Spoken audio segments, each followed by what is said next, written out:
चलो तो आगे बढ़ते हैं और इसके कुछ फीचर्स हम समझने की कोशिश करते हैं इस ग्राफ के। तो हमने देखा बेटा कि दुनिया में किसी भी मेटल से आप फोटो इलेक्ट्रिक इफेक्ट एक्सपेरिमेंट करेंगे तो सभी एक्सपेरिमेंट में ग्राफ का स्लोप कॉमन रहेगा और x इंटरसेप्ट और y इंटरसेप्ट की वैल्यू डिपेंड करेगी किस पे, वर्क फंक्शन पे। तो आप देखना जरा, इसको एक क्वेश्चन के फॉर्मेट में हम समझने की कोशिश करते हैं। मान लो मैंने क्या किया बेटा कि 3-4 अलग-अलग मेटल से फोटो इलेक्ट्रिक इफेक्ट का एक्सपेरिमेंट किया। लेट्स सपोज हमने क्या किया, बहुत सारे डिफरेंट मेटल से, 3 अलग-अलग मेटल से हमने फोटो इलेक्ट्रिक इफेक्ट का एक्सपेरिमेंट किया और ग्राफ बनाया स्टॉपिंग पोटेंशियल वर्सेस 1/λ का। ठीक है, अलग-अलग 3 मेटल पे हमने फोटो इलेक्ट्रिक इफेक्ट एक्सपेरिमेंट किया। एक मेटल का जो ग्राफ आया वो ऐसा आया, एक मेटल का ग्राफ इस तरीके का आया,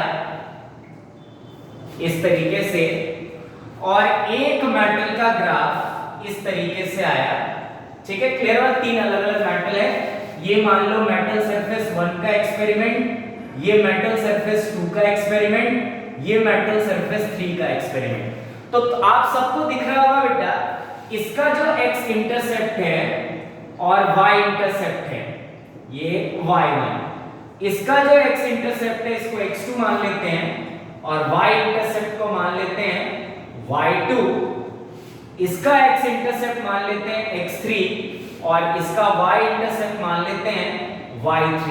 तो आप सबको दिख रहा है कि अलग-अलग मेटल से किया है, पर मैंने आपको बताया था सबका स्लोप मतलब tan थीटा तो किसके इक्वल आएगा, hc/a के इक्वल ही आएगा। पर इन सबका अगर आप देखें तो x इंटरसेप्ट और y इंटरसेप्ट अलग-अलग है। ठीक है, क्यों अलग-अलग है? क्योंकि मैंने आपको बताया था x इंटरसेप्ट और y इंटरसेप्ट जो होता है वो बेटा डिपेंड करता है वर्क फंक्शन पे।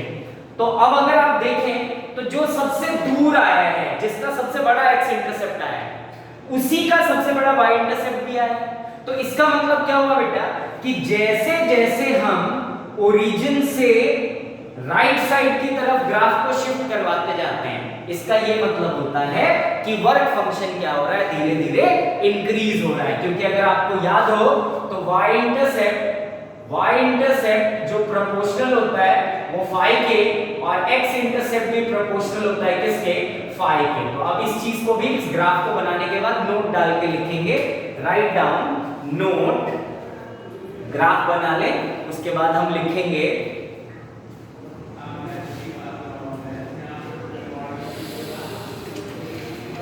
जल्दी से ग्राफ बनाए फिर अपन लिखेंगे।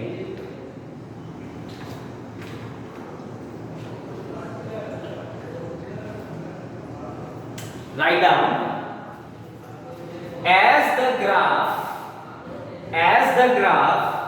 of stopping potential versus 1/λ, as the graph of stopping potential versus 1/λ shifted towards right from origin, it implies work function of metal surface,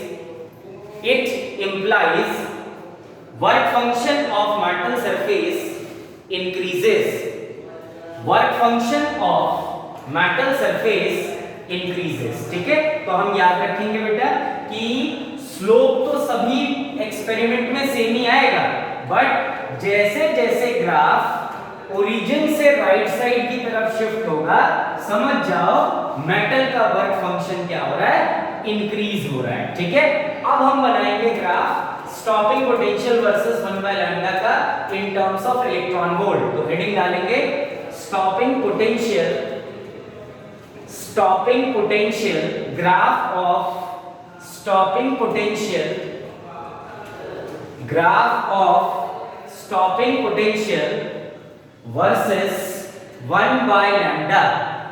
Graph of stopping potential versus 1 by lambda in terms of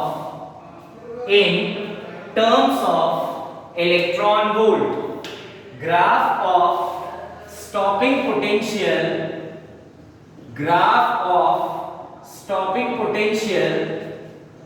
versus 1 by lambda in terms of electron volt. तो अगर आपको याद हो तो stopping potential in terms of electron volt जो आया था वो आया था 12420 बाय लैम्डा, ये आएगा एंगस्ट्रॉम में, -5 आएगा इलेक्ट्रॉन वोल्ट में। तो अगेन इस ग्राफ का नेचर भी कैसा होगा बेटा, सेम चीज बना रहे हैं हम, सिर्फ अलग यूनिट में। तो stopping potential versus 1 by lambda का ग्राफ स्ट्रेट लाइन होगा। Nature of graph must be क्या बेटा, स्ट्रेट लाइन, पहले बता चुका हूं नेचर ऑफ ग्राफ। अब स्ट्रेट लाइन की equation y is equals to mx plus c। तो y की जगह से स्टॉपिंग पोटेंशियल, x की जगह क्या आया 1 by लैम्डा, और m मतलब स्लोप, c मतलब y इंटरसेप्ट। तो देखो पिछले वाले टर्म में जिस चीज पे जो डिपेंड करता था ना, सेम टू सेम वही पे डिपेंड करेगा। तो m जिसका मतलब स्लोप होता है बेटा, उसकी वैल्यू कितनी आई 12420। तो हम सबको पता है 12420 एक मैथमेटिकल वैल्यू है। तो अगर ये मैथमेटिकल वैल्यू है तो ये क्या है, कांस्टेंट ही है। और c मतलब y इंटरसेप्ट की जो वैल्यू आई है वो किसके इक्वल आई है, -5 के, मतलब ओरिजिन से नीचे कटेगा y एक्सिस। तो अब अगर इसका मैं ग्राफ बना दूं तो ये ओरिजिन हो गया, straight line कटेड y axis below origin, ये हो गया आपका y इंटरसेप्ट जिसकी वैल्यू 5 है, और ये हो गया थीटा, और tan थीटा किसके इक्वल आया बेटा, 12420 के इक्वल आया। अब इसका x इंटरसेप्ट निकाल लेते हैं। तो ये डिस्टेंस होता है x इंटरसेप्ट। तो x इंटरसेप्ट के लिए अगर बात की जाए, x इंटरसेप्ट की अगर बात की जाए तो y की वैल्यू x पे कितनी हो जाएगी, 0। तो ये आ गया आपका 0 is equals to 12420 1 by lambda, तो x है इनटू x -5। तो 5 इधर ले आए तो 12420 इनटू x, तो x इक्वल्स टू कितना आ गया 5 बाय 12420। मतलब x इंटरसेप्ट और y इंटरसेप्ट जो है बेटा, अगेन दोनों किस पे डिपेंड कर रहा है, वर्क फंक्शन पे ही डिपेंड कर रहा है यहां पे भी। और ग्राफ का स्लोप कितना आया है 12420, मतलब theta is equals to tan inverse 1240। तो ये था आपका graph of stopping potential versus 1 by lambda का in terms of electron volt. अब इसको कॉपी कर लें, फिर इसी इक्वेशन को हम इन टर्म्स ऑफ फ्रीक्वेंसी ले जाएंगे। जल्दी से कॉपी कर लें, फिर अगली हेडिंग डाल लेंगे।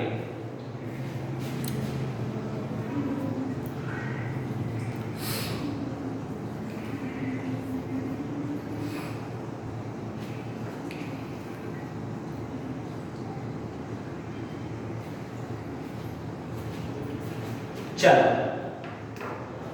तो नेक्स्ट हेडिंग डालेंगे graph of stopping potential, graph of stopping potential versus graph of stopping potential versus frequency.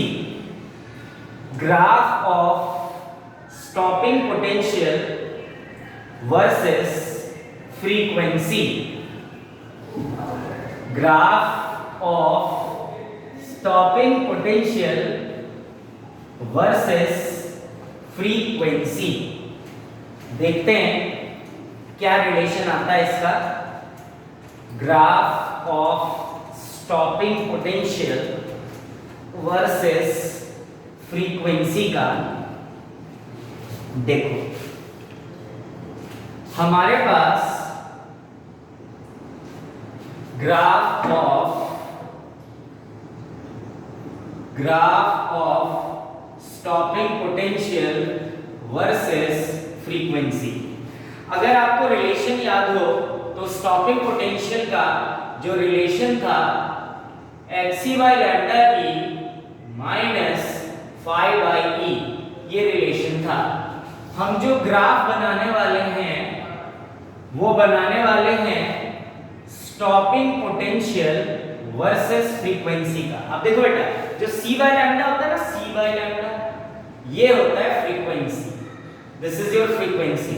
तो हम लिख सकते हैं Vs is equals to h c by lambda, तो फ्रीक्वेंसी मतलब h by e into frequency minus phi by e, ये आ गया इन terms of हमारा क्या बेटा, फ्रीक्वेंसी। अब अगर देखें तो स्ट्रेट लाइन की इक्वेशन है, स्ट्रेट लाइन की इक्वेशन होती है, straight line equation y is equals to mx plus c। अब इसको कंपेयर करो और कोशिश करो बनाने की ग्राफ का नेचर कैसा होगा 1 मिनट के लिए।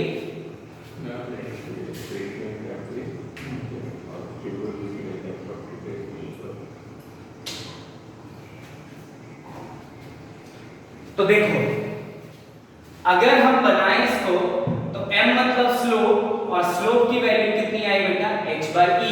अगेन h by e क्या है, कांस्टेंट वैल्यू है, और y इंटरसेप्ट कितना आया, phi by e। अगेन किस पे डिपेंड कर रहा है, ओनली डिपेंड्स ऑन क्या बेटा, phi मतलब वर्क फंक्शन। तो स्ट्रेट लाइन का ग्राफ खींच लेते हैं। ये हो गया तुम्हारा स्ट्रेट लाइन का ग्राफ, ये हो गया आपका y इंटरसेप्ट, और y इंटरसेप्ट की अगर बात करें तो वो माइनस phi by e है, मतलब phi by e।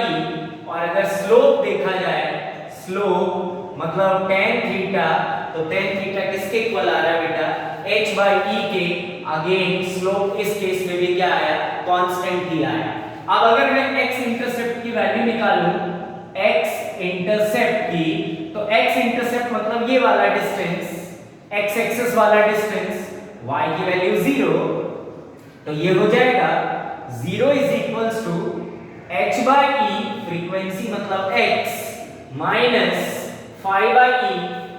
phi by e को इधर ले आए तो h by e into x, e cancel, मतलब phi by h is equals to x, मतलब x इंटरसेप्ट की वैल्यू भी किस पे डिपेंड कर रही है दोस्तों, वर्क फंक्शन पे ही डिपेंड कर रही है। तो वर्क फंक्शन पे अगर डिपेंड कर रही है x और y इंटरसेप्ट की वैल्यू, तो आप समझ गए होंगे नेचर लगभग दोनों का क्या है बेटा, सेम है। अब इसको कॉपी कर लें, फिर हम आगे बढ़ेंगे।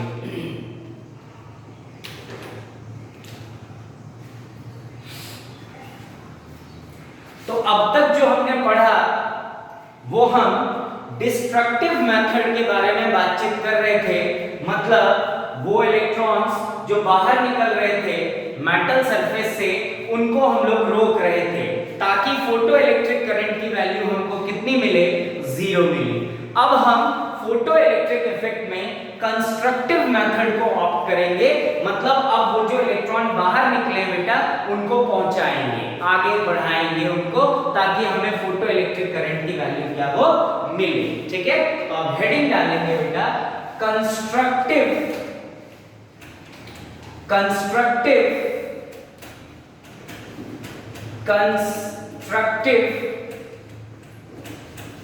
मेथड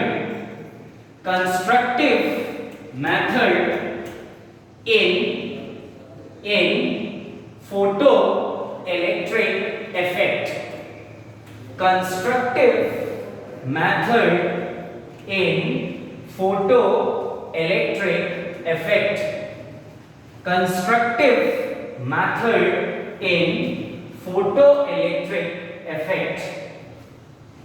तो कल हमने देखा था बेटा कि हम बैटरी यूज करके इलेक्ट्रॉन्स को दूसरे प्लेट तक पहुंचने से रोक रहे थे। आज हम इलेक्ट्रॉन्स को दूसरे प्लेट पे पहुंचाएंगे।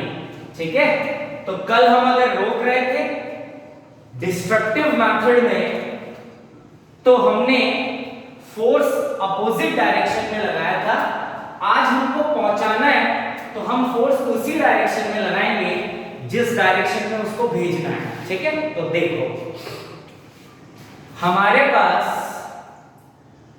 ये है टारगेट मेटल और ये वो सरफेस है जहां तक इलेक्ट्रॉन को पहुंचना है। लेट सपोज ये डिस्टेंस d है, इस पे हमने लाइट को फॉल कराया, और लाइट को फॉल कराना मतलब फोटोन को फॉल कराना। और हम सबको पता है कि फोटोन जो होता है, फोटोन कैरी एनर्जी कितना, hc बाय लैम्डा या फिर 12420 बाय लैम्डा। ये एनर्जी जूल्स में, ये एनर्जी इलेक्ट्रॉन वोल्ट में। ठीक है जी, क्लियर हो गया। अब हमने कल ये भी सीखा कि एक फोटोन एक इलेक्ट्रॉन से टकराता है और टकराने के बाद अपनी सारी की सारी एनर्जी उस इलेक्ट्रॉन को दे देता है। वो एनर्जी लेके फोटो इलेक्ट्रॉन बन जाता है, फ्री इलेक्ट्रॉन, और मेटल से बाहर निकलना शुरू हो जाता है। अब बहुत ध्यान से समझने की कोशिश करना। देखो बेटा, कल भी मैंने बताया था कि maximum energy in photo electron जो होता है वो कितना होता है, hc बाय लैम्डा माइनस 5 या फिर 12420 बाय लैम्डा माइनस 5। ये एनर्जी जूल्स में, ये एनर्जी इलेक्ट्रॉन वोल्ट में। बहुत आराम से समझने की कोशिश करना। देखो हमने बातचीत की थी कि अगर मान लो इस मेटल का वर्क फंक्शन 5 है तो ये इतनी एनर्जी किसी भी इलेक्ट्रॉन को बाहर निकलने के लिए इस मेटल को देनी पड़ेगी।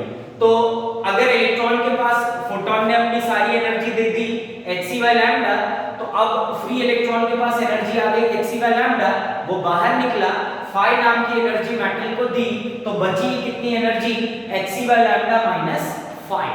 समझ में आ रही है? मैंने आपको लास्ट क्लास में बताया था कि इससे ज्यादा एनर्जी किसी भी फ्री इलेक्ट्रॉन, फोटो इलेक्ट्रॉन के पास नहीं होगी, पर हाँ बहुतों के पास इससे कम एनर्जी भी होगी। और वो इसलिए क्योंकि जब वो बाहर निकल रहे होंगे तो चूंकि फ्री इलेक्ट्रॉन इस मेटल सरफेस के अंदर इतने ज्यादा हैं कि आपस में वो क्या कर देंगे, कोलिजन कर देंगे, और कोलिजन करने से एनर्जी का क्या होता है बेटा, लॉस होता है। तो ऐसे इलेक्ट्रॉन जो मेटल के अंदर कोलिजन करके बाहर निकले, उनके पास इससे कम एनर्जी होगी। ठीक है, लिखेंगे दिस, ये सब लोग कॉपी कर लें, फिर लिखेंगे नोट डाल के, द इलेक्ट्रॉन्स, नोट डाल के लिख लेंगे those electron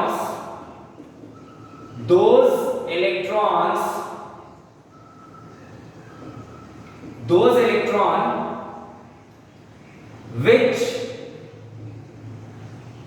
suffer collision inside the metal surface and after then comes out from metal surface have less than k max energy. ये मैंने आपको पहले बताया हुआ है। मतलब कि अगर 100 इलेक्ट्रॉन बाहर निकले बेटा, तो 100 के पास k max नहीं होगा, पर हाँ इससे ज्यादा किसी के पास नहीं होगा। k max जो होगा वो 100 के पास नहीं होगा, पर इससे ज्यादा किसी के पास नहीं होगा, इससे कम बहुतों के पास होगा। तो आप समझना बहुत ध्यान से। देखो इलेक्ट्रॉन बाहर निकले, इनके पास एनर्जी मैक्सिमम k मैक्स और बहुतों के पास इससे कम। समझ रहे हो? और अब मैं क्या है बेटा कि कंस्ट्रक्टिव मेथड पढ़ रहा हूं। कंस्ट्रक्टिव मेथड मतलब मैं इलेक्ट्रॉन को A से B तक पहुंचाना चाहता हूं ताकि हमें फोटो इलेक्ट्रिक करंट मिले। समझने की कोशिश करना बहुत ध्यान से। इसमें 2-3 स्टेप्स हैं जिनको तुम्हें ध्यान रखना है।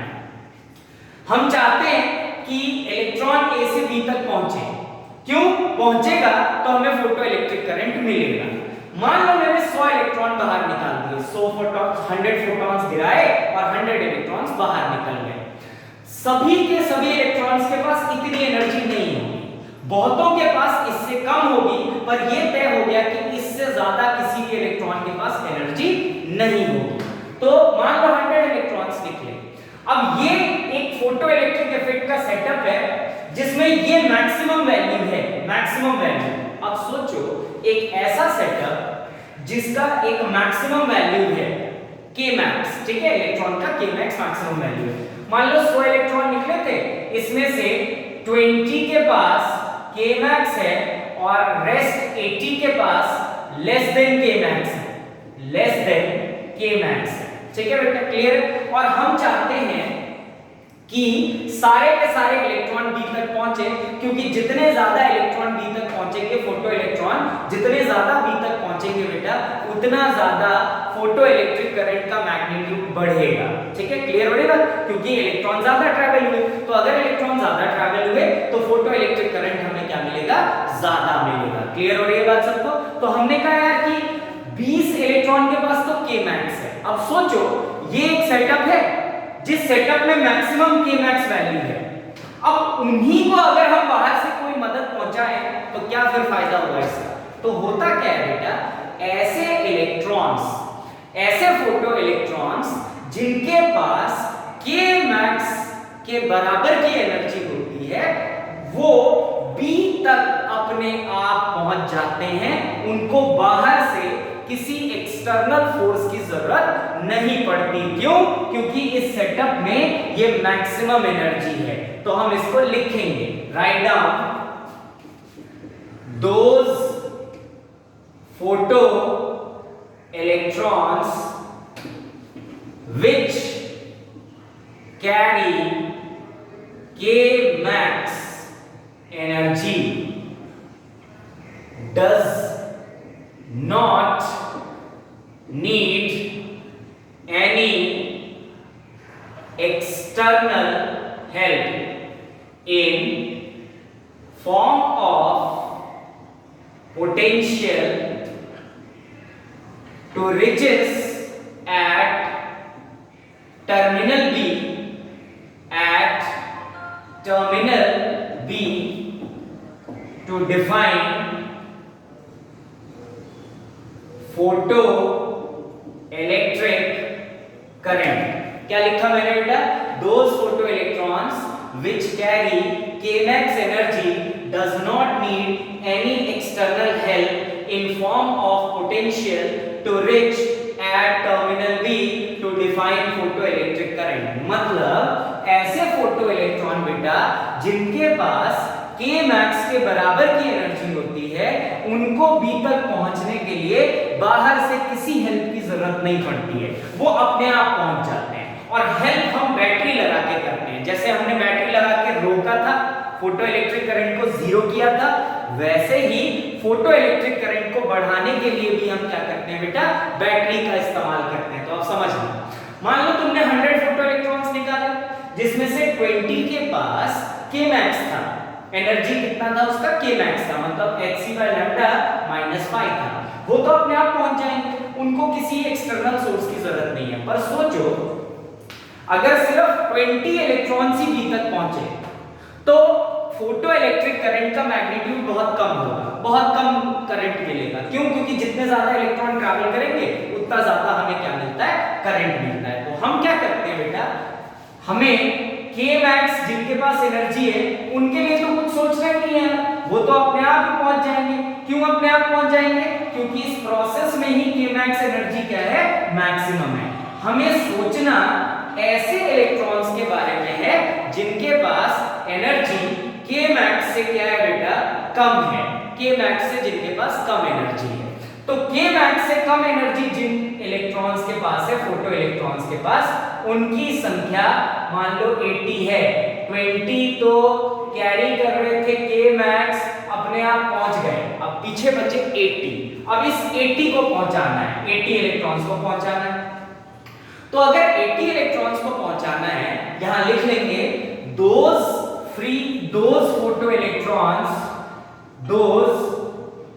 फोटो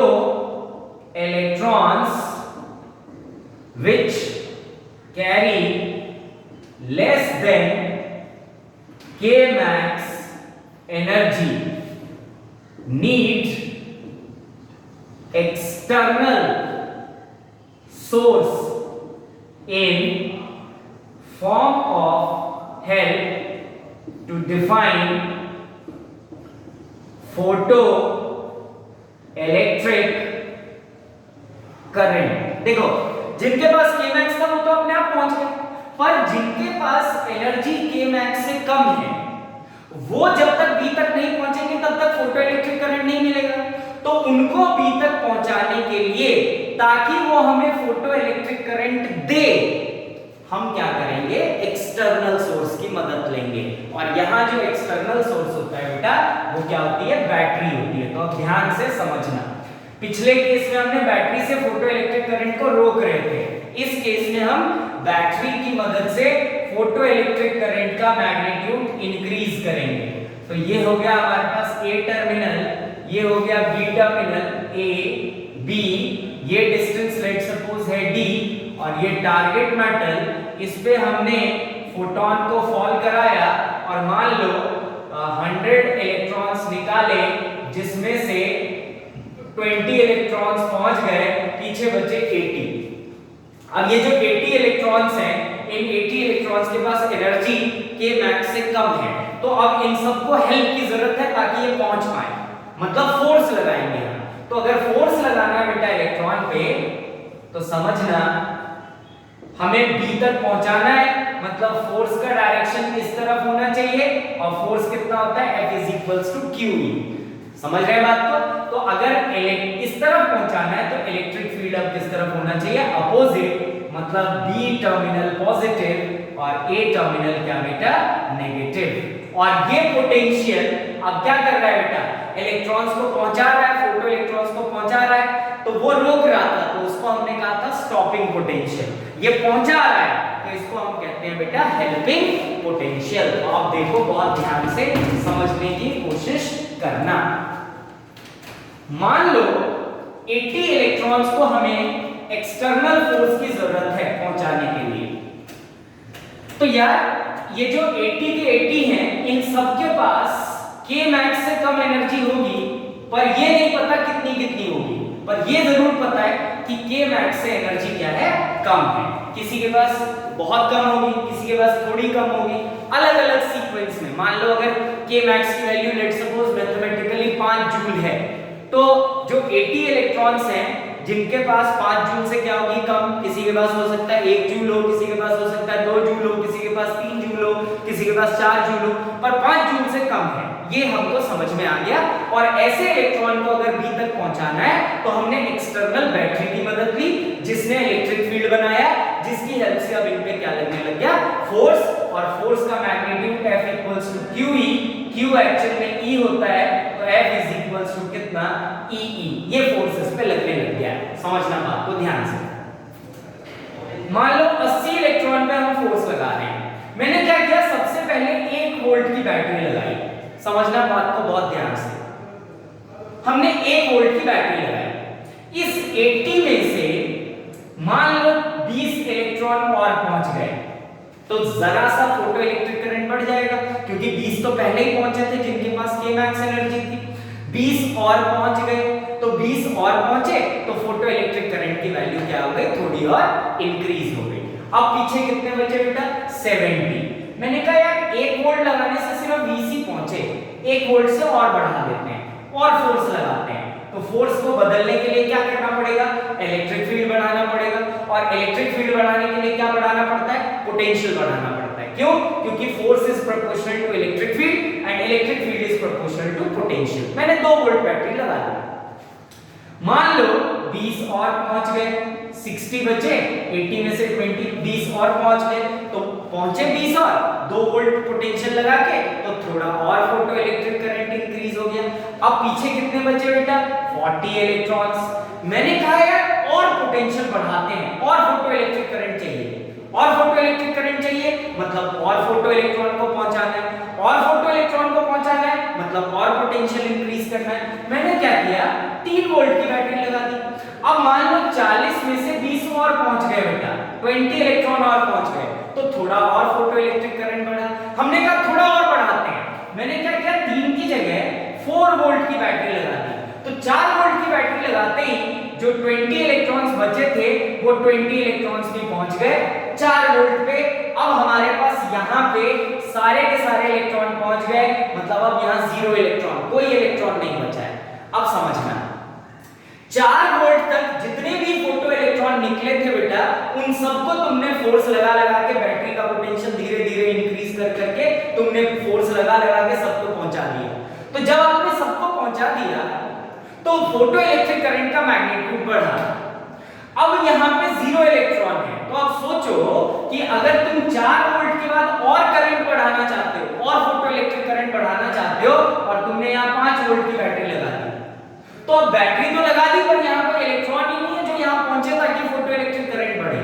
तो होता क्या है बेटा, एक स्टेज ऐसा आता है जिस स्टेज पे जितने भी फोटो इलेक्ट्रॉन्स होते हैं वो सारे के सारे फोटो इलेक्ट्रॉन्स यहाँ पहुंच जाते हैं।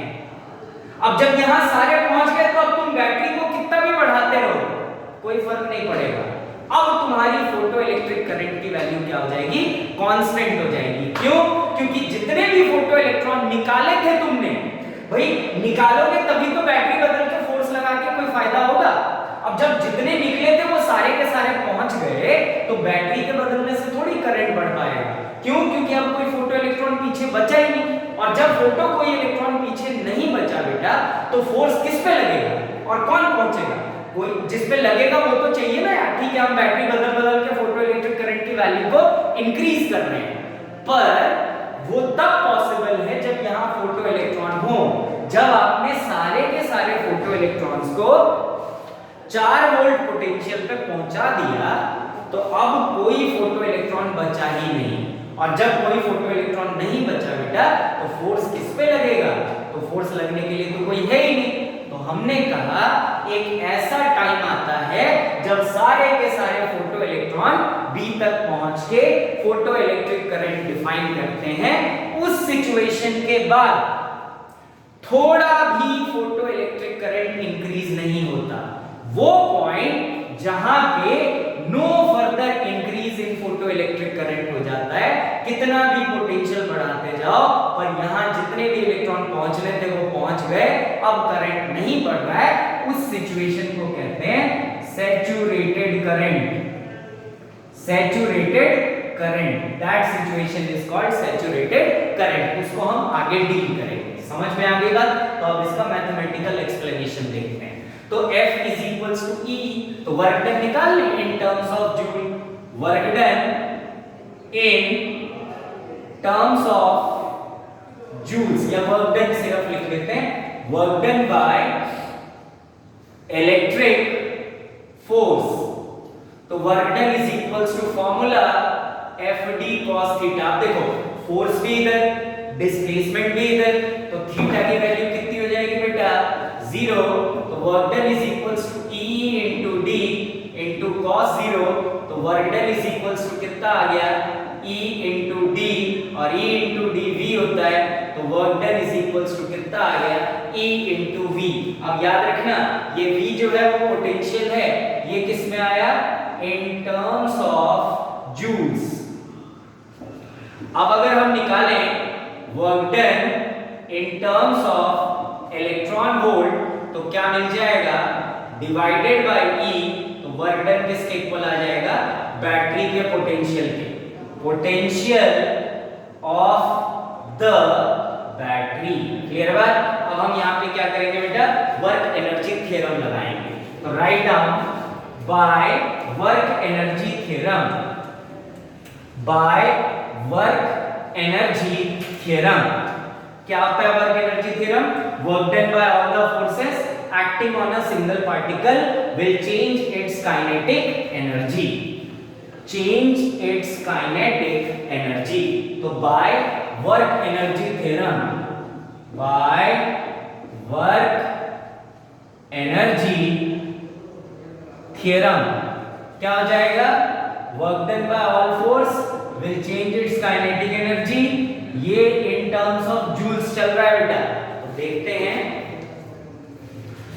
ये हो जाएगा वर्टन की value EV is equals to change in kinetic energy, मतलब EV is equals to K final minus K initial, यही होगा। अब हम सब जानते हैं कि जो K इनिशियल यहां से अगर वैल्यू निकाली जाए K इनिशियल की, तो K इनिशियल जो होगा वो किसके इक्वल हो जाएगा?